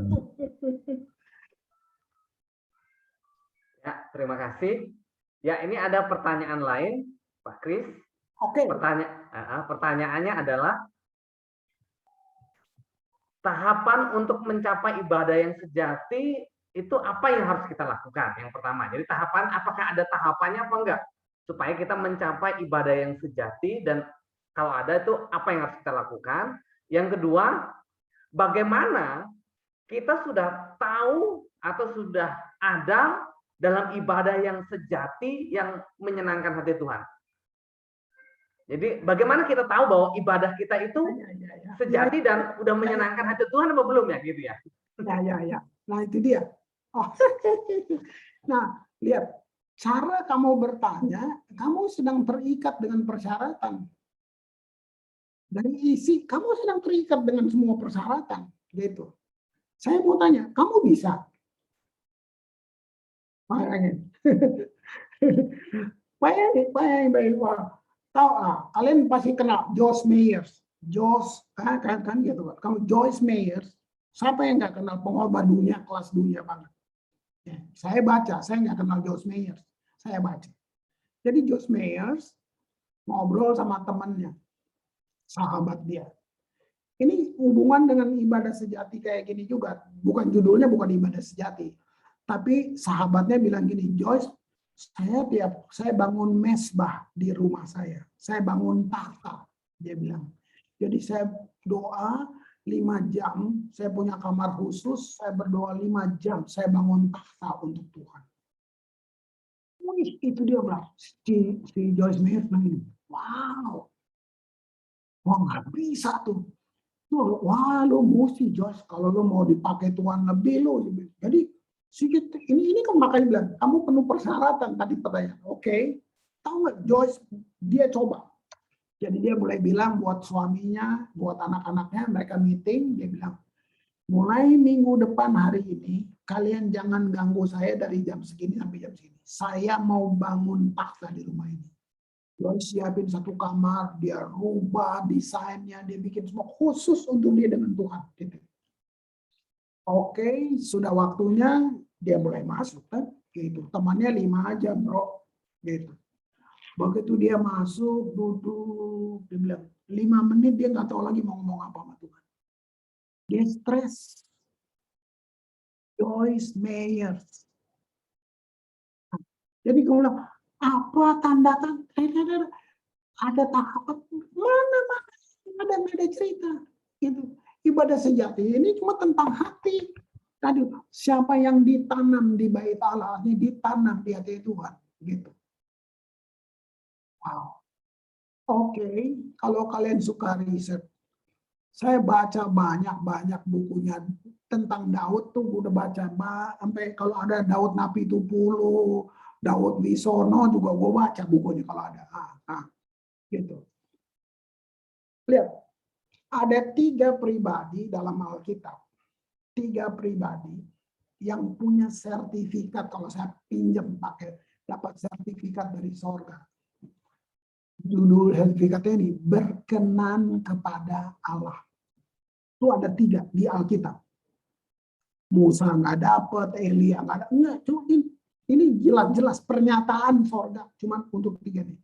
1 di Perjanjian Baru, 2 di Perjanjian Lama. Di Perjanjian Baru Yesus. Inilah anak yang kukasihi kepadanya aku berkenan. Selesai. Nggak ada lain ini. Di Perjanjian Lama, Daud dan Henok. Bayangin. Wow. Saya cari dong gara-gara itu. Gue pengen ada Daud, gue baca. Ada Daud, gue baca. Ada Daud, gue baca. Ada gue baca. Kesimpulan saya cuma gini. Daud nggak beda-beda. Ini Daud. Orang ini gagal sesering dia berdiri. Gue nggak ngerti. Anak yang tertolak di rumahnya. Biasa tertolak buat Daud. Anak yang tidak memenuhi syarat dalam banyak hal. Anak gembala miskin di Bethlehem. Udah. Lu orang nih kita tahu Daud gara-gara ada Alkitab. Zaman dulu siapa yang tahu Daud? Cuman Tuhan yang tahu Daud. Makanya saya bilang, nggak ada tak ini tentang hati. Bayangin orang yang gagalnya kayak gitu, sertifikatnya berkenan kepada Allah. Yang kedua, Henok. Saya cari Henok. Ini Henok bikin apa? Apa prestasinya Henok sih? Dicatat di Alkitab tentang Henok dengan and Enoch walk with God. Henok cuma berjalan sama Tuhan 300 tahun tapi jalannya. Jalan. Dapat sertifikat. Berkenan kepada Allah. Dan dia orang pertama yang rapture. Nggak mati. Nggak dikubur. Jadi lu pikir, apa nih jadi? Lu mesti doa fajar, doa puasa, ya, doa Esther, doa Daniel, ya, puasa Nabukadnezar, semua lu bikin. Nah, terserah. Nah. Ini kita dijebak, ini yang saya bilang agama, religion. Kita dijebak dengan aturan-aturan. Ibadah sejati itu tentang hati. Yang tahu Tuhan, orang lihatnya gini, kayak dia puasa. Orang yang bilang gitu, kayak gini puasa. Loh, Tuhan. Daud, saya udah bilang, gagal sesering dia berdiri. Bayangin. Kristus nggak malu disebut Kristus anak Daud. Bayangin. Wow. Makanya aku pikir, gila Daud. Bayangin. Di Wahyu dibilang kedatangan Yesus yang kedua kali. Lalu anak domba Allah itu duduk di atas tahta Daud. Maka emang surga nggak punya tahta pakai Daud punya. Nah. Wahyu nulis lagi. Di tangannya ada kunci Daud. Makan semua tahta kunci semua Daud. Nah, ini ada apa sih? Nah, kembali lagi saya bilang tadi, bukan tentang aturan yang lu bisa buat. Lu gagal, lu nggak pernah bisa buat aturan. Cuman tentang itu yang bilang hati kamu. Gitu. Mau lu hancur, mau lu apa, lu datang sama dia. Itu dia keren banget. Yang bikin kamu akan jadi benar, dia kan. Kita dibenarkan oleh dia. Bukan lu bisa jadi benar. Kalau lu bisa, lu sombong. Kalau lu bisa kudus, pasti lu sombong. Karena orang lain lu ukur. Gua nih. Lu puasa berapa hari? 3 hari. 40 hari. Ada sombongnya. Nah. Kayak gitu.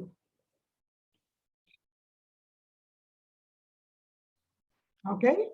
Ya, oke. Ya, ini masih ada pertanyaan Pak Kris ya. Ya. Ya, ini kalau kita membaca dalam 1 Timotius pasal 6 ayat 5 sampai yang ke-6 dikatakan bahwa memang ibadah itu kalau disertai rasa cukup memberi keuntungan besar. Ya. Nah, pertanyaannya adalah ada banyak orang ya dalam tanda petik beribadah itu hanya ingin mencari keuntungan lahiriah. Atau ada yang mereka datang beribadah itu mereka takut nggak datang beribadah, takutnya nanti mereka nggak diberkati usaha mereka, rumah tangga mereka. Jadi kelihatannya ibadah mereka didorong oleh rasa takut, cemas dan sebagainya. Ini kalau melihat ayat ini gimana? Maksudnya boleh nggak sih kita beribadah tapi berharap sesuatu yang baik atau gimana? Oh, nggak ada yang salah dengan berharap, cuman salah dimotivasi. Nggak ada yang salah dengan berharap yang baik, iya dia sumber. Nggak ada yang salah. Kamu berharap berkat, kesehatan, semua nggak ada yang salah. Cuma tinggal motivasinya. Kita itu, makanya saya bilang, pertanyaan saudara tadi membuktikan saudara memang nggak mau belajar. Kita dewasa tuh, itu sikap saya bilang. Kamu dewasa secara usia, tapi kamu kekanak-kanakan secara spirit. Gitu. Dari semuanya, coba lihat. Kebanyakan kita, saya mesti jujur, kebanyakan saya juga hidup seperti itu waktu pernah hidup di area. Apa itu? Hubungan saya dengan Tuhan transaksional. Tuhan, saya udah taat Tuhan, saya nggak bikin dosa lah Tuhan, saya doa, saya nyembah Tuhan, saya baca firman, mana dong berkatnya? Transaksional. Transaksional. Kita bangun hubungannya gitu. Kalau lu benar anak, kalau dengan Tuhan yang benar, lu nggak perlu minta. Bahkan lu nggak usah minta urapan. Sorga tanggung jawab urapin lu. Saya gitu, oke, saya selalu pinjam lagi, oke, Octavianus, kamu sekarang COVID udah selesai, terus kamu undang saya dari Ambon, saya mesti datang nih ke Madiun, ya kan? Oke, Pak Kris, tanggal sekian bulan ini, oke, janji, siap, gitu kan? Nah, pertanyaannya gini, siapa yang bayar tiket gua dari Ambon ke Madiun? Akomodasinya gimana? Gue mesti berenang dari Ambon. Nah, jangan akan mikir, baik Pak Kris, tiketnya saya siapin nih Pak, Garuda sekian-sekian ya Pak. Nah, gitu. Artinya gini, dia mikirkan sendiri gimana Pak Kris nanti di Madiun tinggal di mana, makannya, gitu. Nah, itu coba hubungan kan.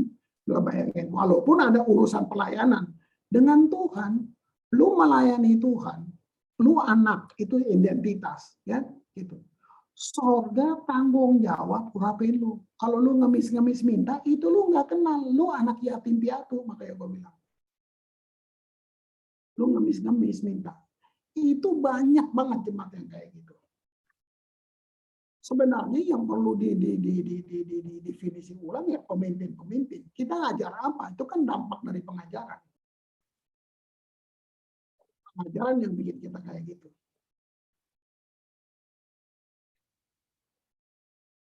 Mau minta dengan Tuhan, wah dia Bapa.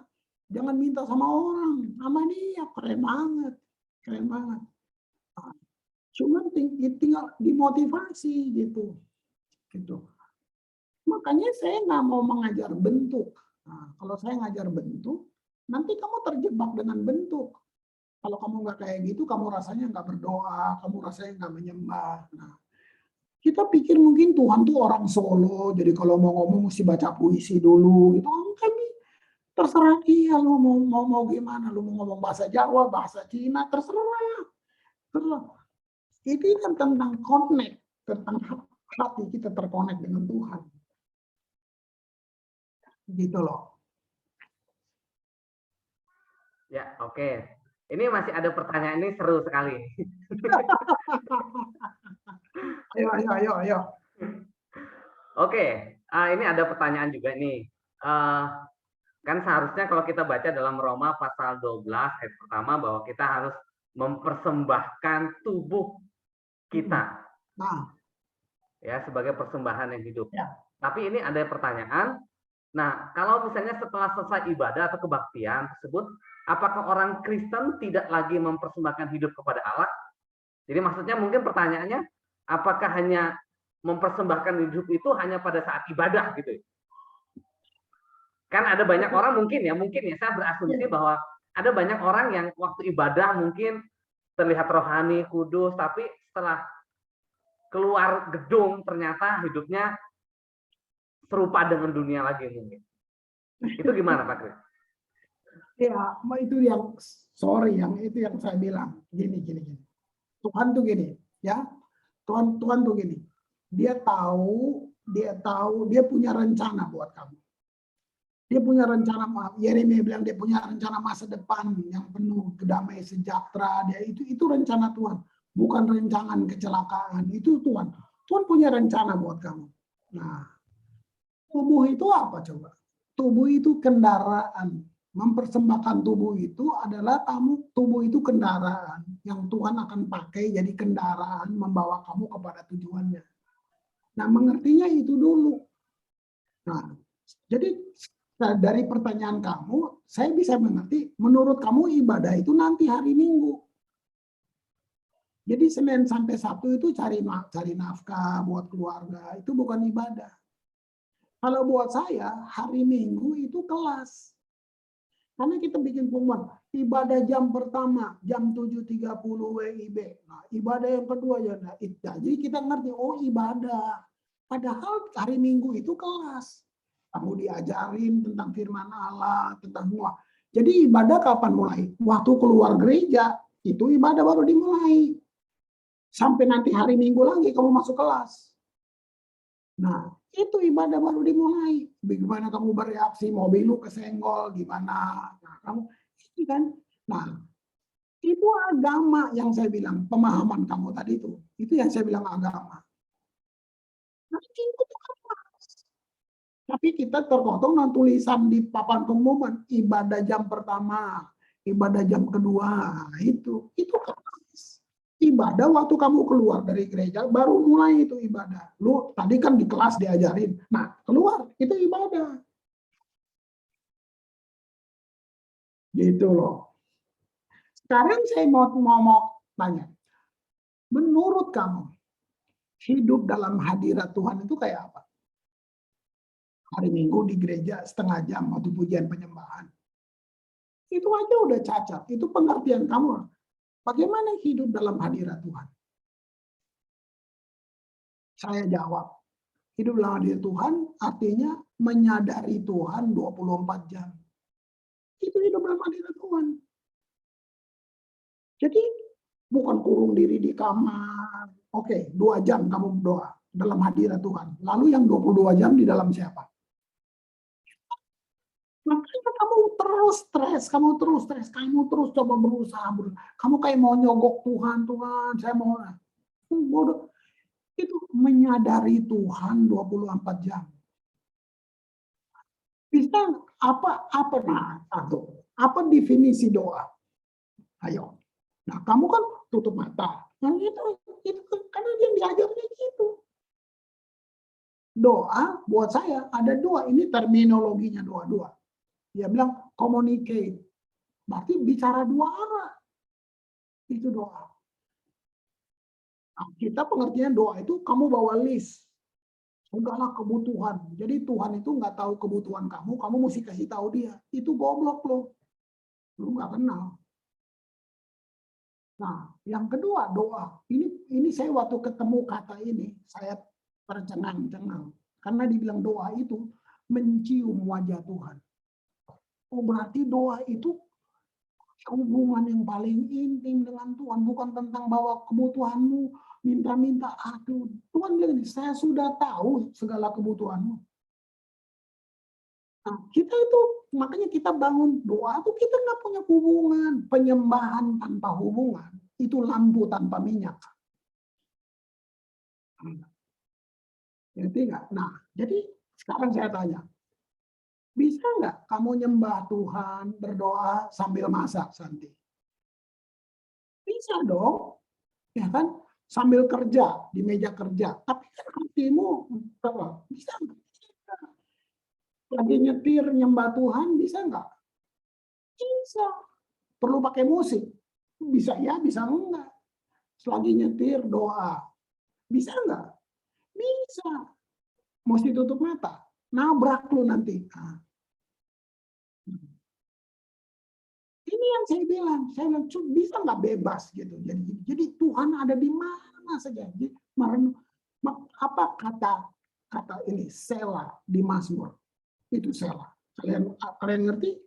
Sela itu pertama kata rest itu kayak istirahat, tapi di dalamnya gini, dialog batin. Aduh, keren banget. Makanya jadi kamu diam tapi batin kamu dialog Tuhan. Thank you ya Tuhan. Untuk peringatan yang kamu, waduh keren banget. Orang sebelah nggak dengar. Kamu dialog di taksi, di pesawat, keren banget. Makanya menyadari Tuhan 24 jam. Itu dia hidup dalam hadirat Allah itu. Bukan nanti jam tertentu di gereja, itu agama. Makanya kamu hidup selalu penuh tekanan. Jadi Kristen yang kayak gitu, naik mobil keserempet, langsung gini, lu sih tadi pagi nggak doa. Nah, gitu tuh. Nanti ketemu lagi, lu sih nggak baca firman tadi pagi, makanya tuh dimarah-marah di kantor. Kudu tiap hari gitu. Usahamu gagal, kita ini sih nggak kasih perpuluhan. Jadi gimana ya? Tuhan yang luar biasa agung itu kamu turunkan derajatnya, dia sederajat sama penjahat-penjahat, sama bos-bos mafia, yang kalau lu nggak bayar uang keamanan, gue bakar rumah. Nah, gitu.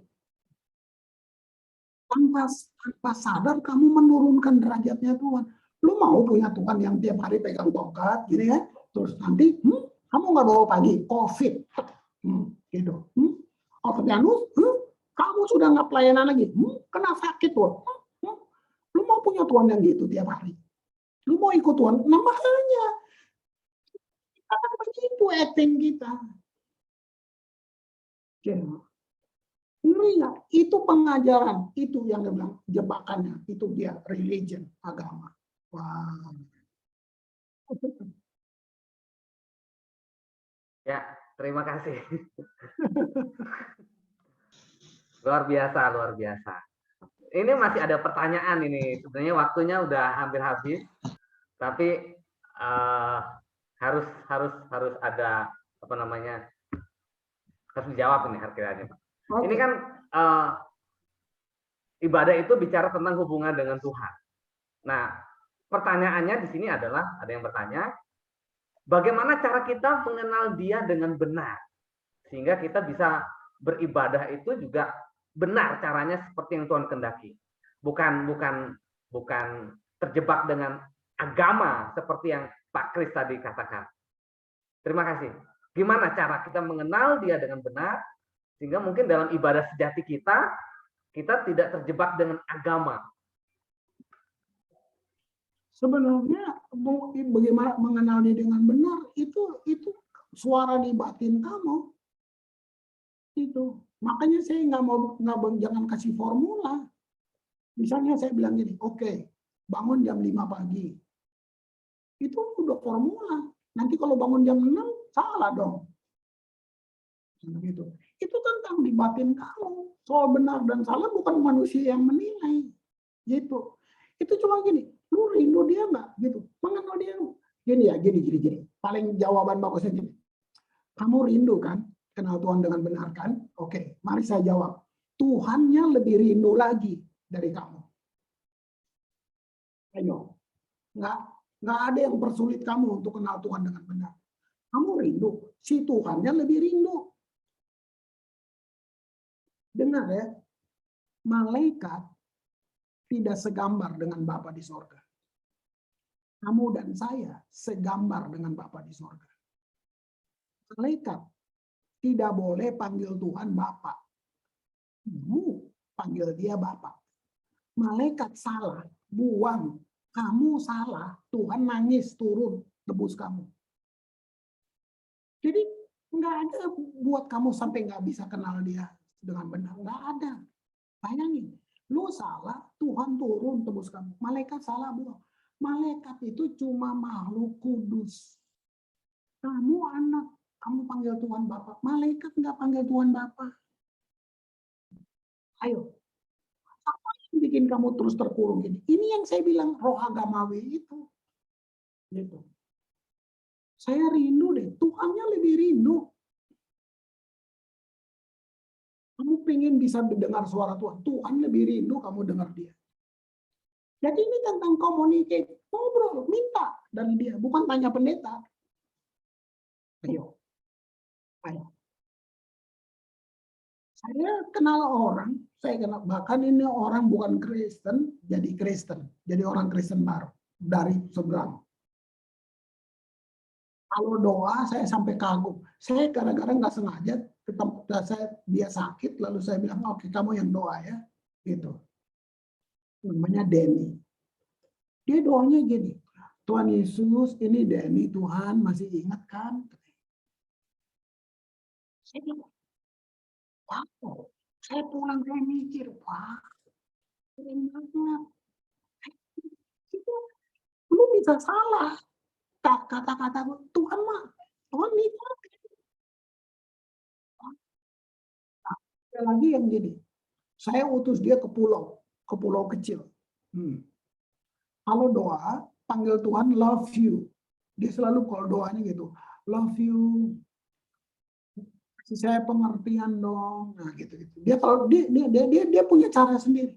Nah, di pulau itu jarang ada hujan. Jadi dia minta, love you. Hujan dong, turun hujan. Buaya yang cemburu. Ayo. Kamu yang pura-pura Bapa di surga. Giliran lu ngomong berteriak, giliran berdoa, suara lu Bapa di surga. Ini apa nih? Ini agama banget nih yang gini-gini. Giliran cerita macam, lu tahu nggak? Kamu tahu nggak? Kamu kok gini-gini. Giliran berdoa suaranya berubah. Mau bilang Tuhan aja jadi, oh Tuhan. Tuhan colong Tuhan. Ini apa sih yang gini-gini? Ini loh. Nah, kamu berhentilah dari sini, dari semuanya. Lu mau ngomong Jawa, lu mau bahasa Urdu, lu mau ngomong bahasa Cina, ngomong.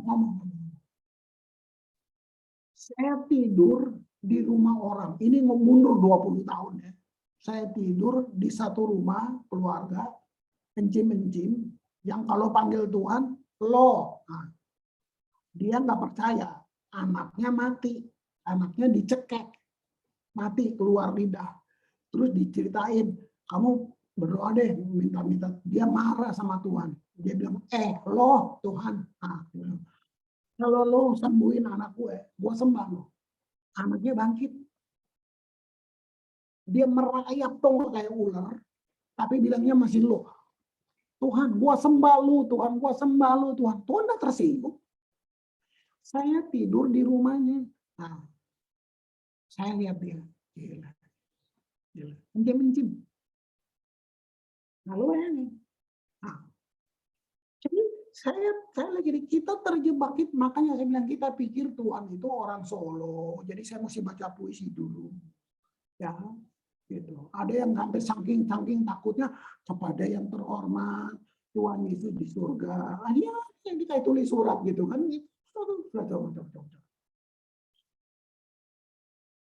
Mari. Gini.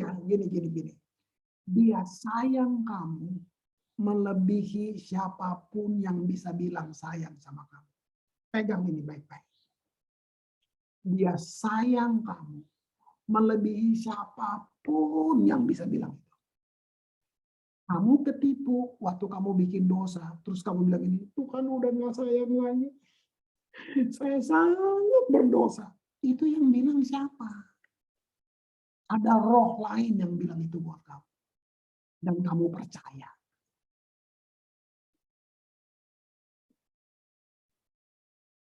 Wow. Yuk keluar dari tembok-tembok ini, yuk. Gitu. Kayak mana? Kalau kamu gini, Wow, luar biasa. Terima kasih buat Pak Kris yang memberikan kepada kita pencerahan lewat firman Tuhan. Saya percaya bahwa ini akan mengubah paradigma kita, mungkin cara kita, sikap kita juga dalam beribadah. Yang mungkin selama ini pola pikir kita, cara pandang kita tentang ibadah itu sangat sangat agamawi gitu ya. Ya, caranya dan lain sebagainya. Terima kasih Pak Kris buat pelayanannya pada malam hari ini. Saya secara pribadi sangat diberkati dan saya percaya setiap kita yang ikut hari ini juga pasti diberkati. Amin. Amin.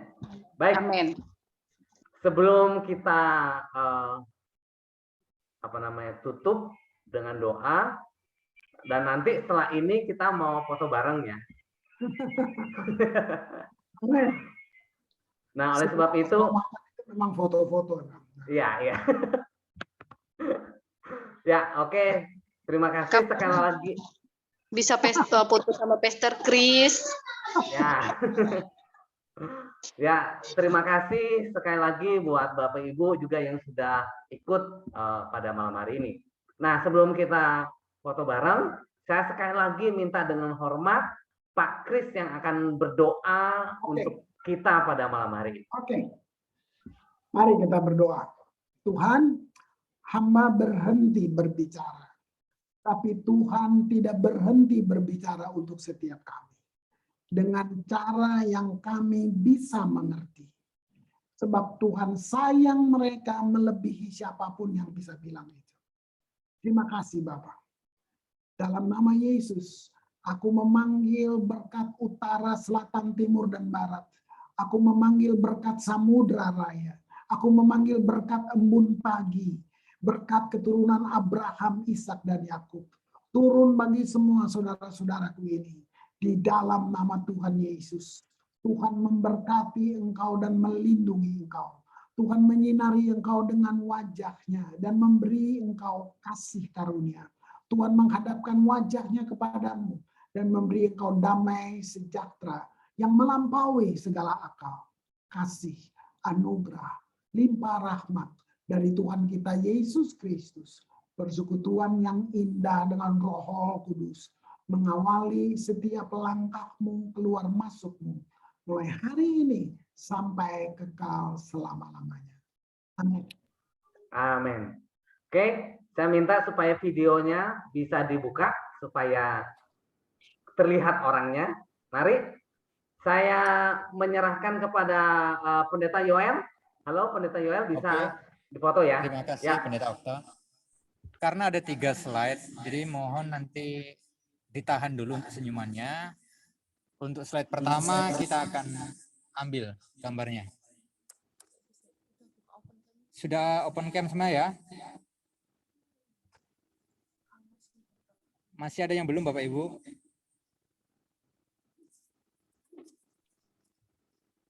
Oke, kita akan capture slide pertama.